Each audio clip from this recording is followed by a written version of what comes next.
Could Ben 10 survive these SCPs? Last time we went over some classic SCPs, but there's still thousands of SCPs to explore. So the question remains, can he handle even more SCPs? More vile, more intelligent SCPs? This might be the most toughest battle Ben has ever faced. Can he make it? Well, I mean, you clicked on the video for a reason, so let's find out. This will be Omniverse Ben with access to all of his aliens at the end of the series. He has no help from anyone else in his universe, but the SCP Foundation can provide him with info on each SCP. Prep time if you want to call it that. As for the SCPs, there's like hundreds of stories for each SCP, some making them ordinary creatures and some making them outerversal gods. To not make this video too out there, we're using the more feasible versions of most of the SCPs. Same with Ben's aliens, as they can also get some crazy high-ends too. And lastly, ain't no way, even in a part 2 I could fit in all the SCPs. So if you want the Omega Part 3, where Ben's friends are included and we dive into the more extreme cosmic SCPs, definitely make sure to run this video with likes, hypes, and subscribe too. That'll let me know we want to go insane. But please, no more chatting. Let's get started with Ben 10 versus SCP-2. Imagine you're taking a stroll in the woods, and in the distance you hear a cry for help. Someone out there pleading for a savior. Now I know a lot of y'all will hear that and say, nope, and book it right out of there. But based on analytics, I also know a lot of you are on the Goon Squad. And if the voice were of Sydney Sweeney, a lot of y'all will book it straight there. Unfortunately, it would be the worst and last mistake of your life, as you will be greeted by SCP-939. SCP-939, the one with many voices, also known as the Dog, is a Keter class beast who preys on humans, usually quadrupedal, but when bipedal stands over 7 feet tall. They're NBA height, and they're NFL heavy, weighing over 550 pounds. They might weigh more than DJ Khaled. They have a special ability to mimic the voices of anyone or anything, but mostly humans, to lure in prey. Once an unfortunate person falls for the trap, they get chomped. 939 having the jaw strength to shatter skulls, and stated they have a bite force of over 35 MPa. That's 7 times stronger than a bite of a great white. They also shrug off bullets and survive grenade explosions. Doing all of these things will make them wall level. If that wasn't bad enough, they exhale an amnesiastic called AMN C227. That makes people have memory loss, disorientation, and hallucinations. So not only are you hearing MJ perform again, but now you got a headache and seeing whatever's going on here. All before getting devoured. So if 939 were to break out of containment, what alien should Ben turn into to get the job done? And if you guys didn't think I wouldn't immediately pick Wild Mutt, you lost the plot. I mean, look at Ultimate Wild Mutt. This was meant to be. Ben's dog-like alien who lacks conventional vision but has incredible senses. Just like Spidey senses, he's able to completely avoid attacks and detect imposters through his senses, while also moving like a gold medal gymnast. He's a dog, we get it, but he's nowhere near as weak as a regular dog though. Shredding apart alien tech, launching aliens so hard into walls it causes a cave in, and bursting through concrete with just a tackle, easily placing Wild Mutt in just his rookie years in the wall level tiers, but 100% can be argued higher in the building and city block tiers due to his relativity to other aliens, like Four Arms and Shock Squad, both who can perform higher levels of AP or scale off other characters who can do this much damage. And Wild Mutt was dogging opponents who can press them, meaning he should be somewhere in that range too. So once 939 are wreaking havoc in a facility, Ben as Wild Mutt can easily bulldoze and dog walk that 939s. With his heightened senses, immense strength, and power, I see Wild Mutt easily clearing them, or even make them retreat back into containment. A W for Wild Mutt. And now we move on to our next SCP.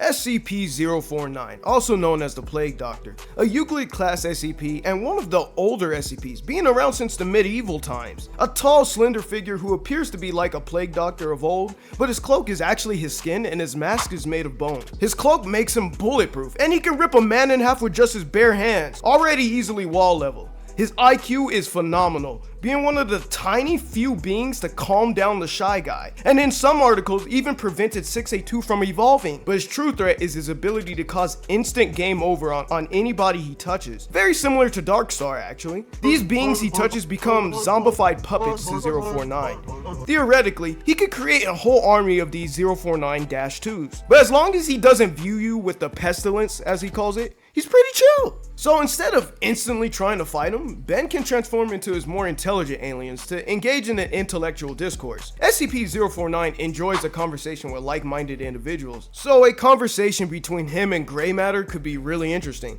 Or even Gut Rot, an alien who's also pretty intelligent and can create a variety of unique gases. Maybe even one that can be a cure to 049's pestilence problem. Although considering 049 leaves beings in a zombified state when they're quote-unquote cured, maybe not so much. But as long as 049 doesn't see Ben or his aliens as sick, this should be an overall passive interaction. But by the off chance he does, gray matter gotta get out of there. Gut Rot could potentially create a lavender gas, which usually calms 049. And if he were Brainstorm, he could create an electric shield and blast 049 away. But for the most part, I think 049 would appreciate talking to another genius. It's the tail end of the year. You're an 8-year-old child enjoying some hot cocoa, chilling with the family, and watching some KC2000 of course. You decide to go in your room, hop on Fortnite with the boys, and you look out the window and you see this.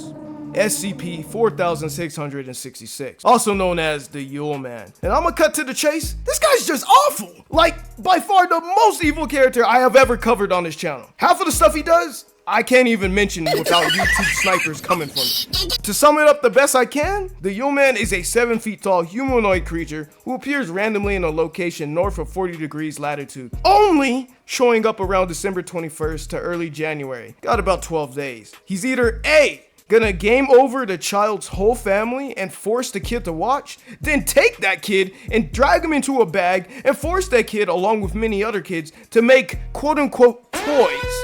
These toys are made out of, yeah, you could take the guess. And the other option is the Yule Man will gift a child with these toys. Yeah, this guy gotta go. And Ben for sure wants to make sure that happens. The SCP Foundation fills in Ben on all the details and they'll start their investigation. Going into crime scenes, Ben may use Wildmutt to find clues, likely finding Yule Man's old hair being left around, confirming he was there. Or transform into clockwork and rewind time to see exactly how things played out. This could give Ben and the SCP operatives a lead-in on how to catch the Yule Man. They find a rural home with a family that has a 7-year-old child, expecting the Yule Man to come here next. The family reports hearing footsteps in their attic, which is usually the phase right before the Yule Man attacks. So they wait, and wait, to no results. Only for the next day to be revealed the Yule Man targeted another family. This is due to the Yule Man's enhanced senses. He can hear children hiding from him and from long distances. He was aware of the SCP sting operation and bailed on them. Once Ben replays how that happened as clockwork, he comes up with another plan. The next sting operation begins, and there's no SCP members to be found. The Yule Man smiles gleefully, knowing he has a whole night of fun with no one in his way. He finds a 7-year-old girl sleeping in her room alone. Her parents just went to sleep too. What an easy lick for the Yule Man. He creeps into her room with his sack ready to take the young girl until he hears, as that tiny green bug that the Yule Man originally thought wasn't any different from any other bug flies past him and transforms back to Ben Tennyson. Whatever, right? The Yule Man already found his target, and hey, he gets a bonus person to make a toy out of. Going off of this article, the Yule Man was able to easily withstand rounds upon rounds of bullet fire, eradicates SCP soldiers like flies, and he even tanked an entire building exploding on him. Walking it off, still ready to make some more toys. Nanomech, unfortunately, will not be enough to defeat him. What is the right alien to choose here? Otherwise, another family has to suffer a horrible fate. And I think I got the perfect alien, and it all because of this one scene. Did you just eat the baby? Eating babies is not cool. Let me tell you something. Raph is going to bring Ben, the family, and me personally a whole lot of joy with whooping the Yule Man. Raph can survive falls from the atmosphere, put the beat down on multiple aliens that can give Ben's other aliens trouble. Like Forearms, he should have that town level AP. And considering seeing all the horrible things the Yule Man has done, it will likely have Ben furious. And Raph, just like Hulk, gets stronger with anger. For example, Raph was getting cooked by a Tekadon robot until it destroyed a Mr. Smoothie. And let me tell you something, Raph locked in.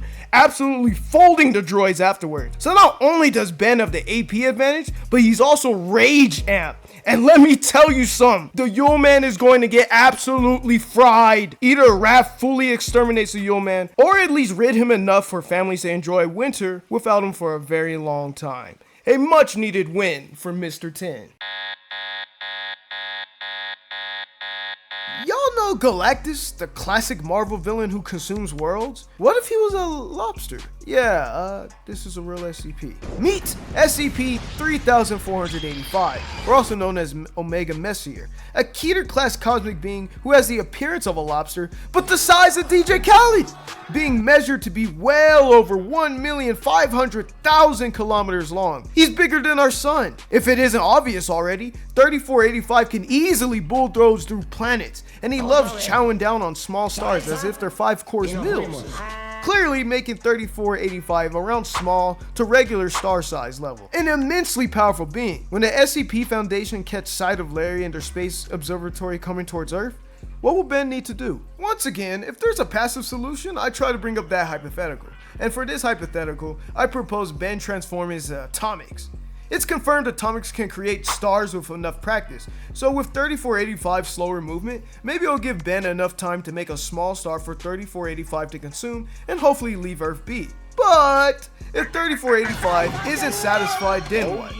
Well, Atomics is still a valid pick. Atomics can low diff Ultimate Humongosaur, who should be on the same tier as Ultimate Agrigor, who laughs in confidence of surviving a 2 light-year explosion. That would be a solar system level size of destruction. So if 3485 wants to act spicy, Atomics can get spicy right back, letting Earth be safe from its destruction. Now let's move on to the final SCP. SCP-106, or more famously known as the Old Man.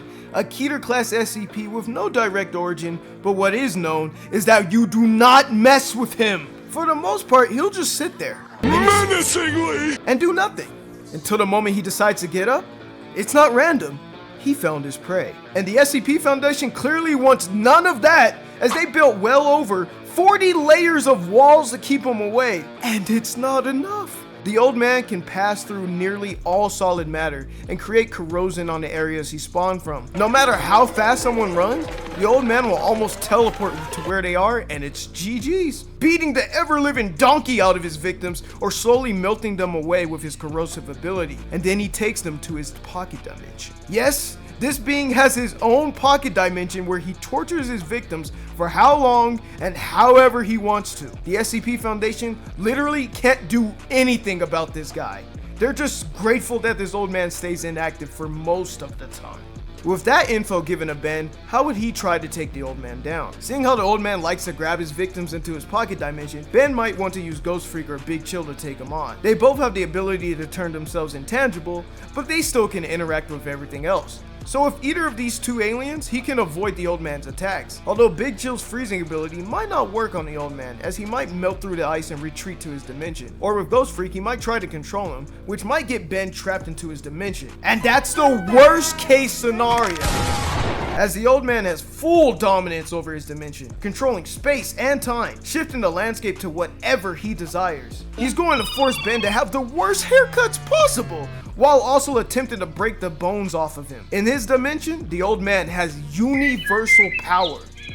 So Ben can't use Humongosaur here, he can't use Atomics here, Way Big won't work here, he has to go Alien X. And now the tides of the fight flip entirely. Alien X can casually tank universe-sized explosions and create his own universes. But the icing on the cake is that a fraction of Alien X's power can break 5th dimensional barriers, which in order to do that, you would have to have the power to destroy far beyond an infinite amount of universes. The Old Man is cooked, finally being eliminated, giving the SCP Foundation a big relief. Last time Ben got stomped out, but this time Ben makes it through.